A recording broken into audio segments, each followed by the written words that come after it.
I'm Rachelle Archer, and you're listening to The Artful Leader.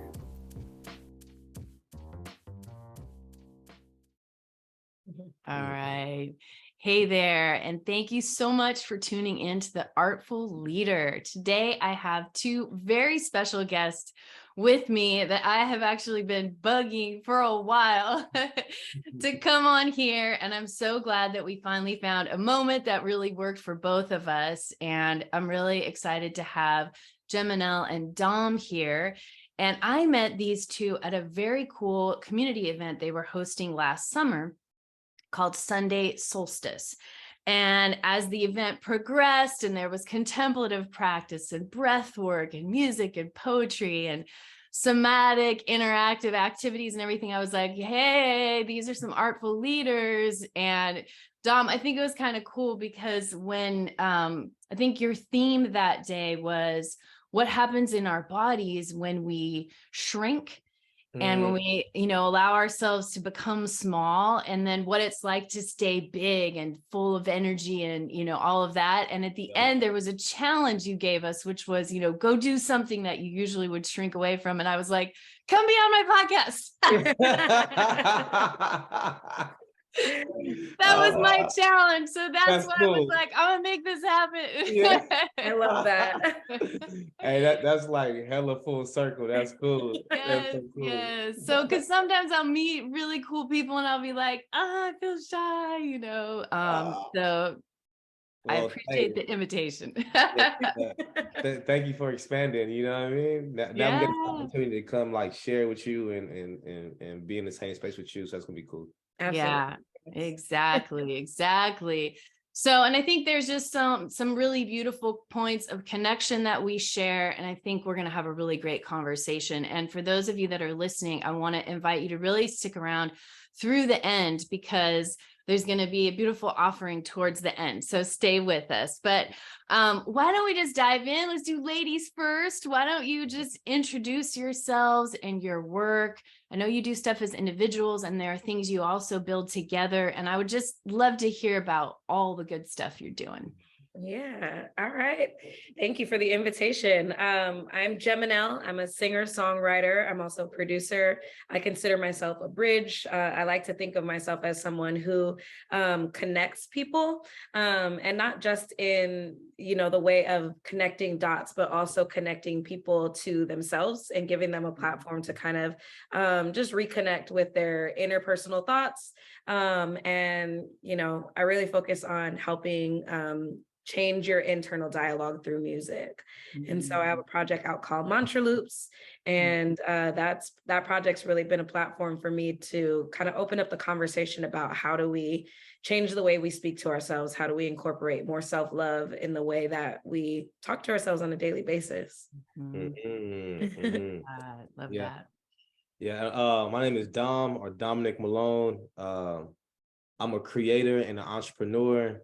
I'm the the co-founder of Tunnel Vision Creative Agency. We do the work to make sure that Black creatives are fully supported and that the work of Black creators and their talents make it all the way to the top. I'm also the co-founder along with Geminelle of a wellness company that we both run called Arise Wellness. And that's very beautiful because a lot of the Black creative community or indigenous creative community that's associated with Tunnel Vision produces the wellness experiences for Arise Wellness. You know what I mean? So there's a lot of merging going on. Yeah, definitely some overlap. Yeah, beautiful.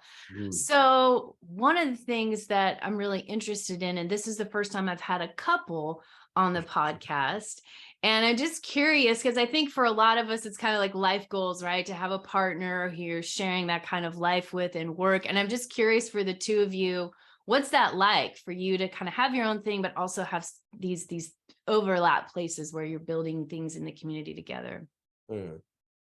Yeah, I think it's so fun.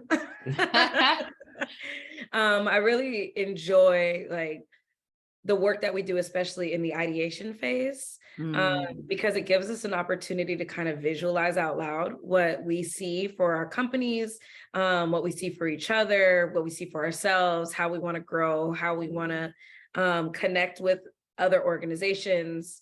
What do we want this offering to be? I have a lot of fun with that. And then I think, actually seeing a lot of the things that we discussed start to manifest also is just really inspiring. We have a hashtag, we inspire me. And I think that really speaks to, a lot of the work that we do in partnership and in community, and what we've been able to build together. So I enjoy it. Yeah. No, I agree. I rock with it. It's fun. It's like a life partner truly should be a life partner, and a life it's supposed to be purposeful. So when you think about like a life partner and you think about your own life, it's like somebody who helps you connect and like grow your purpose and grow fully into your purpose. You know what I mean? So I think that being the anchor of the relationship is very important. Somebody asked me this weekend, like as we were producing a retreat together, they're like, yo, how do you somebody had just got newly married, and they're like, how is like the work you all do in your spirit, is that like a foundation to your relationship? And I'm like, I was having a hard time clearly giving her the answer, because it was like I wasn't expecting that question at the time. But I think if I was to answer that question now, it'd be like, that's the foundation of my life and her life. So with that, it really allows for there to be a bridge of connectivity, of like connectivity past the body and past the personality and past the mind, and like a spiritual connection, when the foundation is understood, that is the only consistent thing in his life is your spiritual development. Everything else is like a byproduct of that, so I think life being purposeful, and then knowing that a partnership should be an addition to your purpose or an aid of your purpose. It definitely is dope. I think I wouldn't be the man I am, and my purpose wouldn't be so expressed if it wasn't for her. I think I look at the relationship like a mirror, So I see things that I'm irritated about her with, I've looked back at myself and like check me for that. If I'm irritated at you about that, then it must be something I'm like also not comfortable in myself with. You know what I mean? I think somebody who you could be deeply critical with, and who can criticize you and look at you and tell you shit you don't want to hear, you know what I mean, is very important. Even no matter how painful or hurtful it may make your ego or your emotions feel, but somebody got to be able to tell you what's just the raw, you know what I mean? So like you don't end up going down a path you don't feel like going down, or not being conscious of. So no, it's important, man. It's dope. It's dope work. It's fun. It hasn't always been great. Like we we have very two different communication styles. And you probably hear me in this podcast, and it's like I had to learn how, and as back to the main point of this being a mirror for like self-growth as well, like I had to learn how to communicate my points with a more gentle, you know what I mean, which also was a self-growth moment, because I had to learn how to be more gentle with myself so I can even get deeper in my own personal work, you know what I mean? And it's like so there was a lot of growing moments when we first started working together. Like, I've known Jim since we were 13. We've been together since we were 25 or something like that. But there's a lot in that. There's a lot to unpack there, you know what I mean? But Well, and one of the things that Jim had said when we kind of met to plan was to maybe tell some stories about what life was like before you had all these tools and these practices. And so I'm wondering if you want to share a little bit about that. Like what was that like? Yeah, Jim, go ahead, take it away.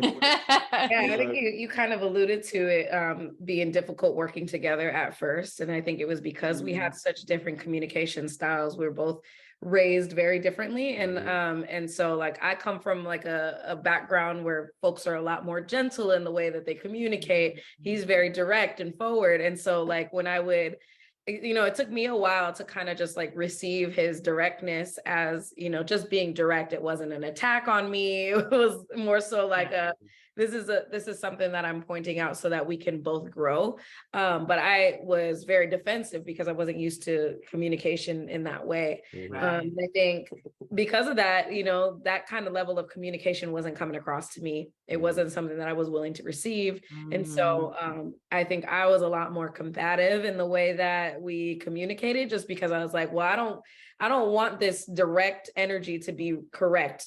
You know what I mean? And so now like learning how to look at things a lot more objectively. And so now we've kind of found a good balance in the way that we communicate, but it was definitely a process. And Dom's become a lot more gentle. I think him seeing the way that I was kind of like taken aback all the time. I gave him some space to figure out how to communicate with me in a way that was a little more, I guess, my communication style. Yeah. Yeah. I think the question was also in that same vein, what was life like before these practices and things of that nature? I really enjoyed life, but I think I enjoyed it in the way of freedom that is more in the physical form, like there's like a physical freedom that we think is freedom because it's like it's stimulating, you know what I mean? It's like I'm gonna eat that donut because it's gonna give me joy right now. You know what I mean? I'm gonna go like talk to that girl and engage in that because it's gonna give me joy right now, but not think about the intention of life. You know what I'm saying? Yeah. I think as I grew into my spirituality, I understood that like the discipline of freedom, of that freedom equated to discipline, because that's how you stay in your alignment. That's like that deep internal peace and joy that's like cannot be removed, Right. So I think I'm a lot more reorienting my points of pleasure to the points where I'm like exercising my alignment, aka my discipline. You know what I mean? I think, and then that definitely I think that's what brought Geminelle into my world. You know what I mean? Like it was in that similar era of time where I got reconnected with her. And if I was on my just like instant gratification shit, I wouldn't have chose to deal with being with each other. You know what I mean? So that me choosing and be on that journey of like, what does it look like to be on purpose and like be on purpose intentionally as often as humanly possible for whatever phase I was in, it gave me space to like see her, you know what I'm saying? And to like make space for her. I think when I was like 20 something, 26, something like that, I went like 2 years being celibate, or my version of celibate. And then which is like not everybody's idea of being celibate, but on my 2-year journey of that, and that gave me space to evaluate what was like controlling me, you know what I mean? And what was like guiding my decisions. So by the time I got to Geminelle, I understood even how to be a man who could be faithful to your woman, you know what I mean? Because it's like I went through that being faithful to myself. And it was like it made me understood my triggers and understood my impulses and et cetera, like that, you know what I mean? So now the spiritual work we do now on ourselves, and we now share with community, I think it just really builds the bridge between two spirits, you know what I mean? Like that is the connection. Everything else is temporary as fuck. Like it's just like, that spiritual work is the only consistent. Yeah, I agree with that too. And I think like to your point, kind of you kind of went through a journey of I think self-awareness in that way, and just like looking at yourself through an honest lens. And I know that the work that we do now really helped me to be able to look at myself through a more honest lens. I think before that I kind of ran away from the bad and the ugly parts, and like kind of just clung on to like, oh, these are the good parts of me. But because of that, I would always cycle back and run into the same issues over and over and over again.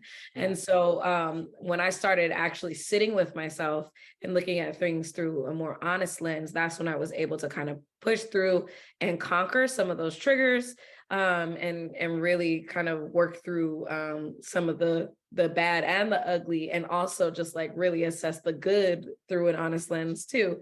And so that was really important for me. And the self-work journey that I went on was really focused on that, and like really being honest, not just being honest, but also being like 100% accepting of where I am, for how I am now, knowing where I want to go and knowing where I want to work through, but knowing that I have to first accept where I'm at in the present moment. And that's been tremendous for me in terms of just like being more peaceful. Like I feel a lot more at peace with that acceptance. Yeah. Yeah. In one of my leadership trainings, one of our mentors talked about, what we resist persists. Yep. Right. And like the things that we resist, the things that we hide, things that, all those things, they just keep coming back. Very true. Very true. And it kind of reminds me of another place where I feel like we're really aligned in the way we're thinking. And that's about leadership and the importance of really coming from this place of who am I becoming, rather than like, what am I going to go do for everybody else? Or what am I going to go make happen? But like, what is this notion of like identity-based leadership and goals and all these things? Like, how do I really align myself with my bigger purpose and who I'm becoming? And I would love to just hear more about your thoughts about that and your work around that. Yeah, that's a powerful the way you put that identity-based leadership is dope. I love that concept. We were with a bunch of executive board members this weekend who were doing that retreat for, and they're all executive board members and caretakers themselves. And I remember saying something like, your personal life can't be separated from your leadership. You know what I mean? And it's whatever's going on at home and in your personal space, it will directly impact what's going on in this space with your coworkers and the people you lead and your way you lead your family. And I think I've been a leader.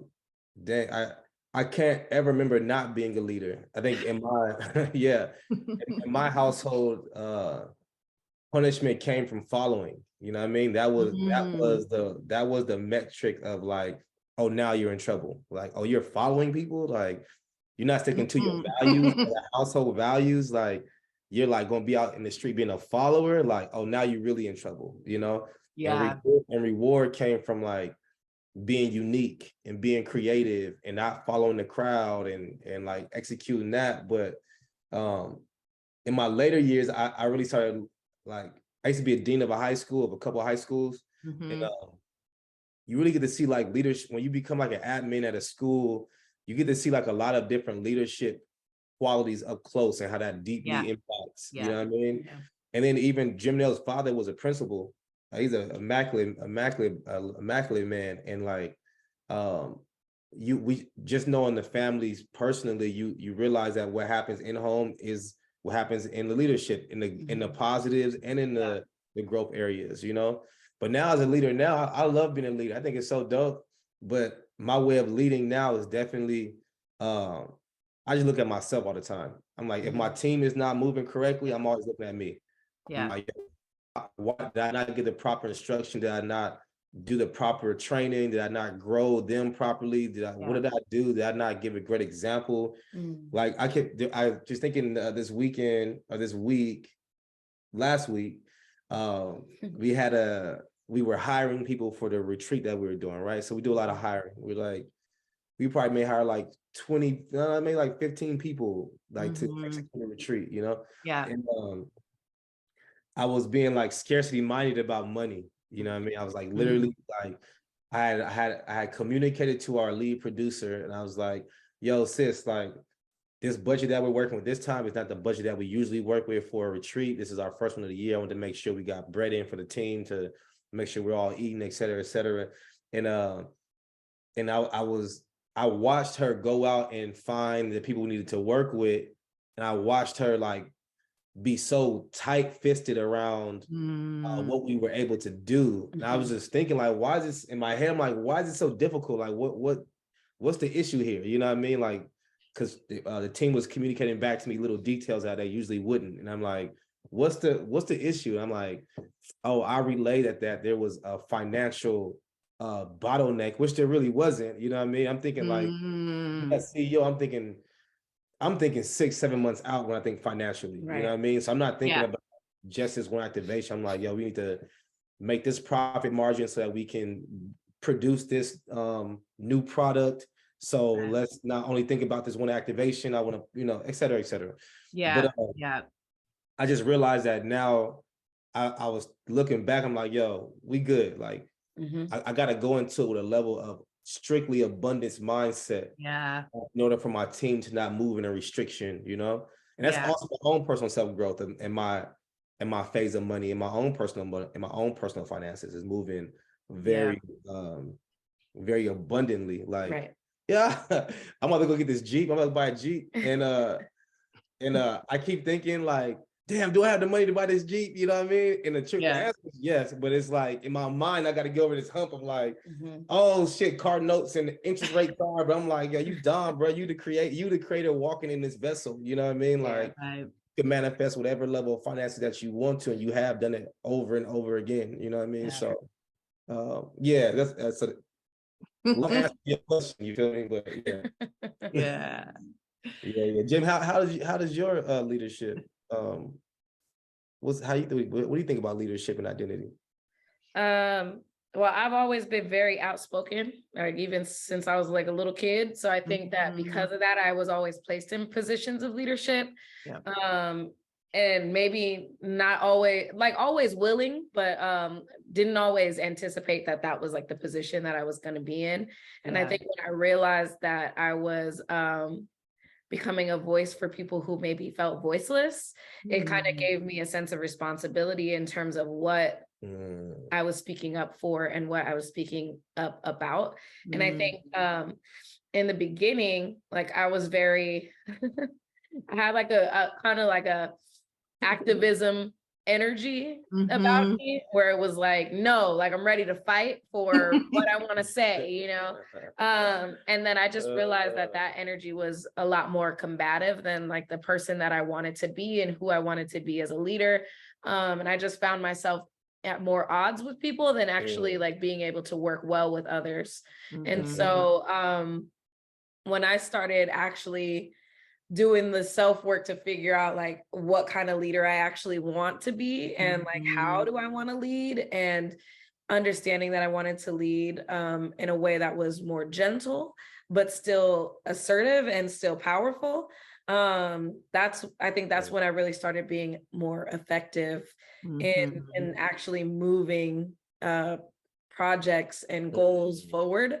And that, you know, that had a lot to do with like, you know, just some of the self-work that I needed to do because I'm the youngest in the family. I'm also the littlest.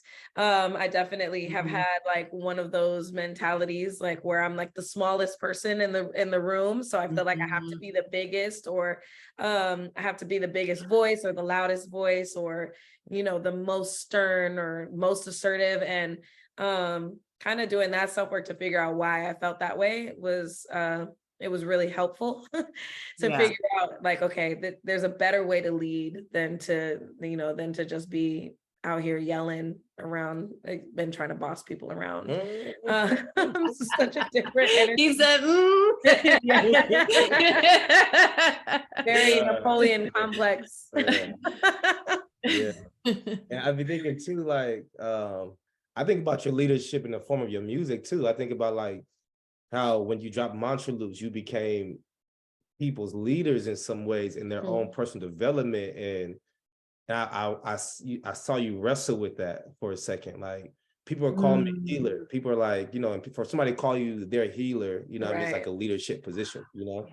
And it's like, I saw you wrestle with like, but am I that? You know what I mean? And I'm like, and I think where I saw it was like, you've done the work to do it for yourself. So like that is your title for yourself. You know what I mean? And if that happens to relate to other people, then that's just what it is. You know what I mean?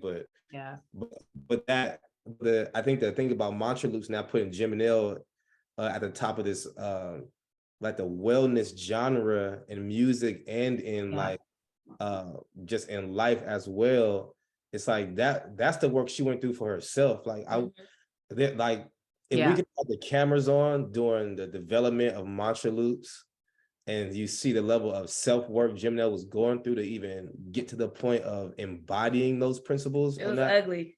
Yeah, it was like real ass. That was like real. That was real deep ass self-work. That was like we had gone through some shit, and then I feel like that was another spark and analysis on the journey of like, oh, you gotta tighten up. You know what I mean? And then took that mantle and was like, and embodied her self-awareness in so many ways. And it's like, it's true. Yeah, but I think if leaders, we're talking with the retreat we just did, somebody was like, yeah, I don't know how people are going to receive it. You know, I'm like, I don't know if it's for everybody. I'm like, yo, if self-work ain't for everybody, then there is no work for anybody. You know what I mean? I'm like, self-work is the only work that should be focused on. Period. You know what I mean? Like, that's the literal foundation of human life. That you work on yourself. It's true. To be able to do better for your relationship, for your people, for your, you know, so there's a lot there. But Rachel, I didn't realize that you were maybe an educator at that capacity until today. Like, what has been your experience with your identity and your leadership style? Because as a teacher, you're the leader of whoever walks in that classroom. That's your domain. You know what I mean? So what has been I hope that's okay. We bounced. No, I love that. I love that. Well, it's interesting because I think both of you reference back to your upbringing, and I grew up in a missionary family, and my dad was a preacher, and that's cool. I lived internationally and was in the mix, going to public school, learning other languages, like doing that whole thing. And I lived communally. And every time we would leave, my dad would say, remember who you are. And, you know, of course, when I was about 15 and I was about to go like smoke something fun with my friends or whatever, you know, I was like, why does he always say that to me? You know, I didn't like that. But that has always really stayed with me, because then when I was in those moments and I was out there, and they gave us a lot of trust, they were very different from a lot of, I think, what people would, you know, bring to mind when they think about like pastor or missionary parents or things. They were like, we trust you. We've done a good job raising you. We believe that you're going to go out there and make good choices, and we're going to let you figure that out. And there were consequences for screwing up, but it was like, it was within the relationship. It was like, look at how this has harmed our relationship. So I think some of those things were instilled in me also at a very young age of like, I'm out here representing something, and I'm out here representing my family and the message of our family. And so it's been interesting. That's been kind of my journey with leadership, is even though I've been in all kinds of different spaces, as a social worker, as an educator, as an expressive arts therapist, as a program director. I was never the person that was interested in the titles. I was interested in showing up in a certain way and making relationships that were aligned with who I am. And so, you know, and a lot of, when I worked at Monarch School, and I was one of the founding members, and there were times where I felt, early on in the early days where I was doing everything for the nonprofit there, and people were like, well, don't you want to be the CEO and stuff? And I was like, I want to be wherever is going to be the place where I can make the most impact with who I really am. And I'm an artist, I'm a healer, I'm a coach, I'm those things. And so for me, the identity has been so much more about like, how do I want to show up, and what kind of things do I want to bring to life in my world, and learning kind of everything you just said is like, if something's going sideways with the kids that I'm working with, or if something's going sideways with my clients or whatever, that's something that I sourced by not being clear about my expectations, or having my own fears or unresolved stuff, or, my own energy that I'm radiating out, or unresolved stuff. So that's been a process of like always looking in the mirror of like, what was missing from me that led to this not creating the results we wanted. So I think we're very much aligned in terms of like how we're looking at that. And one of the things that's really important to me, that's been a message with this whole artful leadership platform, is I think a lot of times when people think of that word leader, they think of position and title and pay scale and all of those things. And I believe we're all leaders. If Agreed. we're in front of others, if we're in a healing business, if we're, whatever it is that we're doing, if we're teaching and others are looking to us, we're a leader. Whether somebody has given you that title or not. And there's so much you can do by just the way you show up, and people will follow you. And True. sometimes they won't follow the quote unquote leader, because they Right. see who's the person with integrity here, who's the Yeah. person I can really trust, and who's the person whose message and whose vision I could really get behind. That's And true. so I think to me, that's what true leadership and true sort of artful leadership is about, is like, how can I skillfully, but also craftily, like move things forward, whether I have that title or permission or whatever, Right. there's a little bit of rebel spirit in there too. Yeah. Yeah. And I think about what some of you said, like we're all leaders, no matter who or what style of leaders. I think about in conjunction with that, like we're all leaders and we have to even commit to leading ourselves, Yeah. I realize like a lot of times I see people having issues with their circumstances, and it's like they're not leading themselves. No. Like Yeah. they're not following that. They're not tapping into that intuition to figure out their own compass. Media, friendships, parents, job, raises, pay opportunities are like the true leaders of their life. And it's like, yo, if any external force is gonna lead you, you gonna end up messed up. Even with Geminelle now, this like I'm not one of the guys who believes that all gender roles should be removed from life and et cetera, et cetera. I believe some things are like it's how your relationship works out, you know what I mean? But even within our own relationship, there's times where Geminelle will look for me for leadership. I'm like, you make the decision. Like, that's your life. You know what I mean? Like, I'll leave like, that's your life. Like, we together, but that's on you, Like, I can't live with that decision. Like, you gotta live with that decision. But I think it's like the majority of people I meet who are in situations they don't want to be in is literally because something else or somebody else is leading them. And it's like, damn, you never gonna be where you want to be or supposed to be if somebody's leading you all the time. You know what I mean? No matter who that person is, a pastor, a preacher, imam, a guru. Like, I know, that's my spill there. But before I go in. I agree with that. It's like not taking responsibility for your choices. Feel me? You feel me? Yeah, and we get in that victim place. We get in that blamey place where it's really easy to be like, well, it didn't work out because, and that's another principle of leadership I learned in some of the training that I've been through, is this sort of like be, do, have model of life, where it's like, if you want to have certain things, you got to start by being that and taking action, and then you get to have. It's not like, well, I'm going to have my degree and then I'm going to be this great blah blah blah, or I'm going to have this house and then I'm going to be happy, or I'm going to have my good looking partner and then I'm going to be awesome. But it's like, no, I'm going to be these things, take action in line with that, and then I will have those truly aligned results that I really stand for in my life. Yes. I love that too, because Dom has a book called Being is Believing. And it's all about becoming exactly who you want to be. It's, the practice of tapping into your intuition and becoming it. And, I always think about that too. It's not about what you can attain. It's about who you are. So how do you become who you want to be, so that all the rest falls into place? So I really love that. Be, do, have.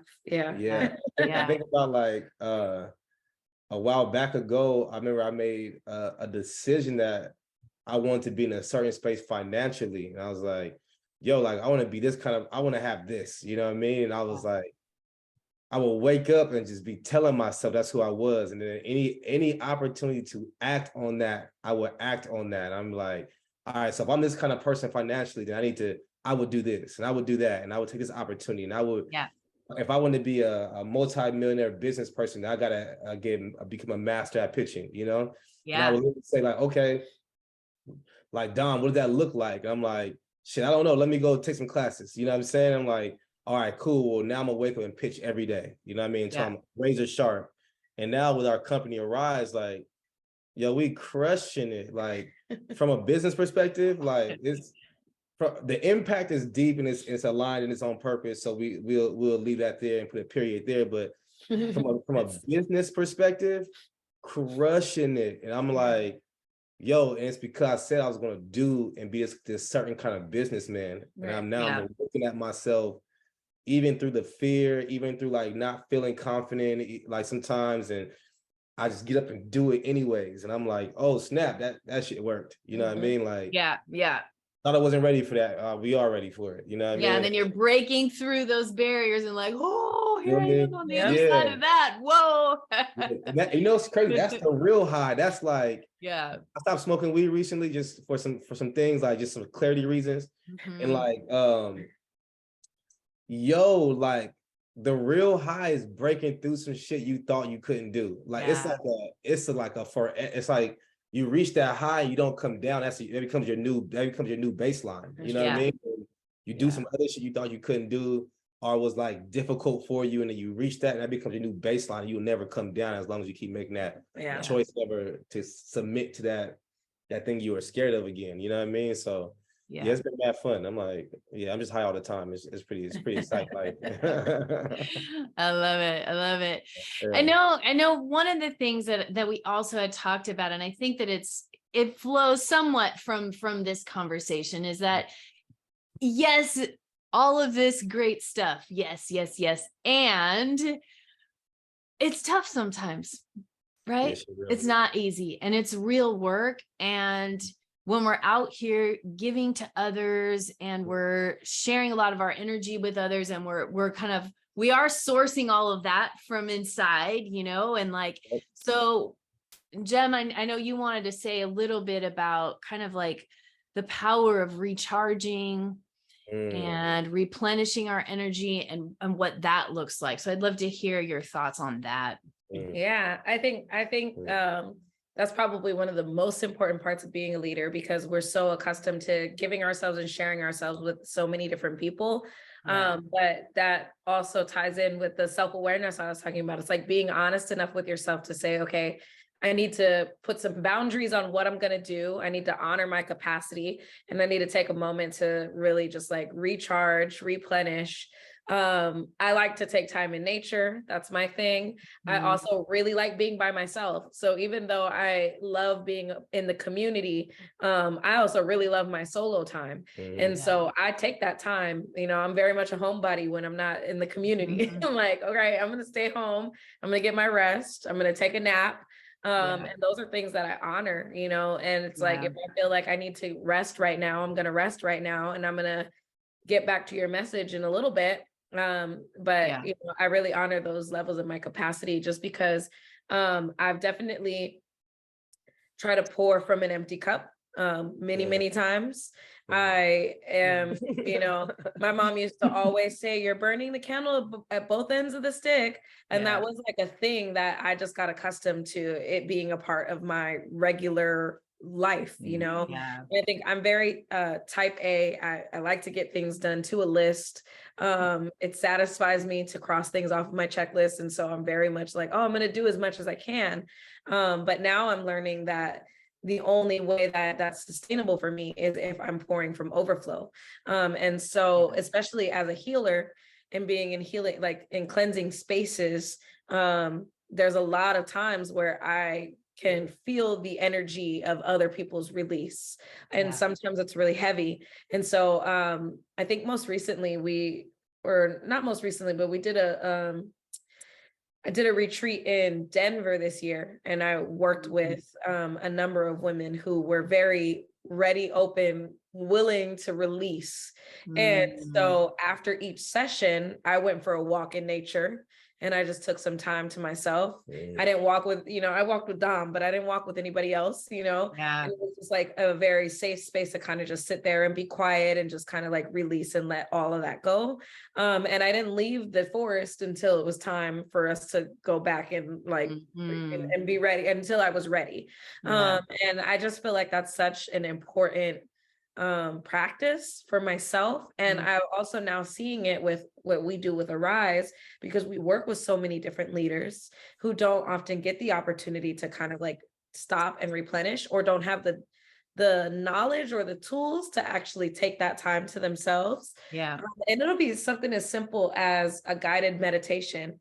And you Yeah. see how different they are from the time that they've walked in to the time that they leave, and how much more replenished they are just from taking a moment to themselves and going inward. And I just feel like that's so powerful. It's not practiced enough. And I really hope that, you know, as people are kind of turning to more wellness practices, they'll also turn to making sure that they honor their capacities and focus on replenishing and recharging before serving other people. Because I definitely have been on the other end of it, where I'm like, I don't have any energy left to give, and now I'm frustrated. Yeah. And I can't be a good leader when I'm frustrated, because I'm not speaking from a pure place. I'm speaking from a place of frustration. Yeah. And so with that, you know, my energy is off-putting. And because my energy is off-putting, like, I'm not a great healer. Like, I'm not a great leader like that. Yeah. And so I know for myself how important it is to just honor where I'm at, and be completely 100% honest about those spaces, especially when I feel like I can't give my best self to others. So Yeah. Agreed. Yeah. Yeah. Yeah. Now I know you wanted to share something with us that you've created. Yeah. It's a good time. Yeah, that's a great time. I think this mantra in particular, I love that we spoke about leaning into our purpose, and moving from a place of just knowing yourself, and honoring that space, and leading from the space of self-knowledge and self-awareness. And so kind of in the vein of be, do, have, this one's about receiving your divine assignment, receiving your purpose. That way you can walk in your alignment. So. Right.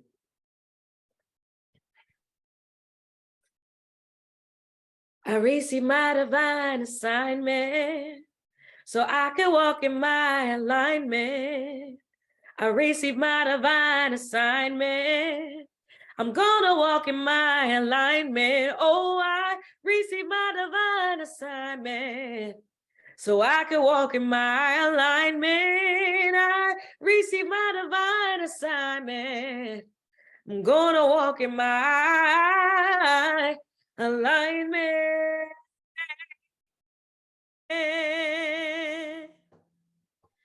Ooh.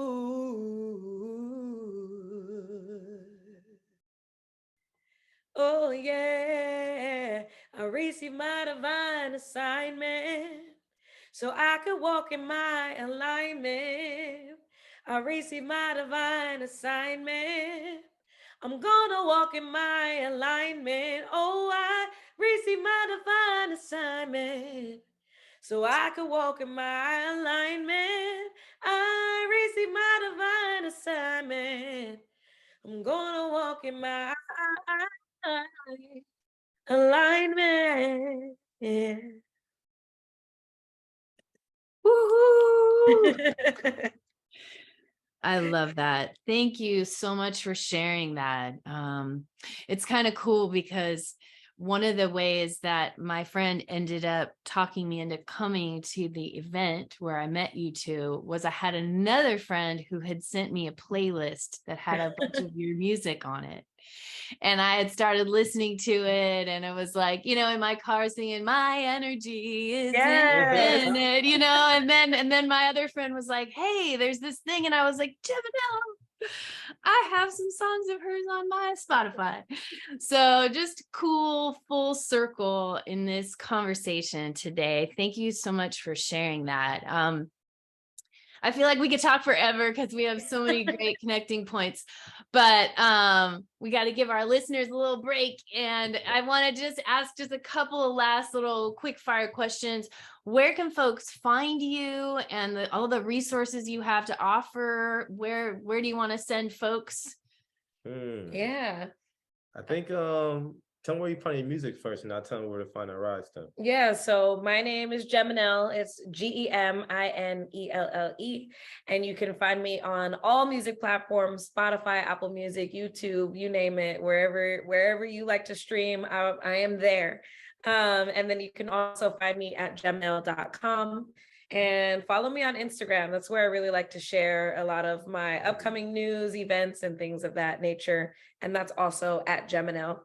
Literally, I'm probably one of the easiest people to Google. So Awesome. And then you can find our wellness company and all the offerings that we have, from the book Being is Believing to Geminelle stuff, at arise.energy. Energy. Literally not .com, but arise.energy is the website. And if your organization needs some good energy and some leadership development and some cultural development inside of it, tap in and contact us through the website. You can find me at JD Malone 33. That's JD Malone 33. And there's some good nuggets of wisdoms on my Instagrams and TikTok. So yeah, and you should also check out Tunnel Vision Creative Agency. So you can go to tunnelvisioncreativeagency.com and see all the beautiful creative artistic work that Tunnel Vision is doing as well. Yeah, sure. Love that. Thank you. And yes, I follow both of you on Instagram, and I am always getting so much great inspiration from what both of you are sharing. So yes, go follow them. As we wrap up, is there any final word you have for our listener, or a little, I don't know, a little message you want to leave folks with today? Yeah, just continue moving forward. I love that. Just continue moving forward, despite the anxiety, despite the fear, despite the lapse in time between starting and stopping. Like, just continue. Like, maybe that looks like for you, just continue walking. And there's no way you can't complete what you need to complete if you just continue walking. Like, that's it. I love that. Yeah. I think to that point, just do it scared. Real scared. You gotta do it anyway. Yeah. Do it anyway. Yeah. And know that you're not alone, because we're out here with you. So absolutely. Yeah. Awesome. Well, thank you two so much. I hope I get to share some space with you again sometime soon. And if you ever want a crazy white lady like me to collaborate with, we're in a very similar space, and so I'd love to collab. But anyway, have a beautiful weekend. All right. You too. Bye. Bye. Oh, I think she's not recording.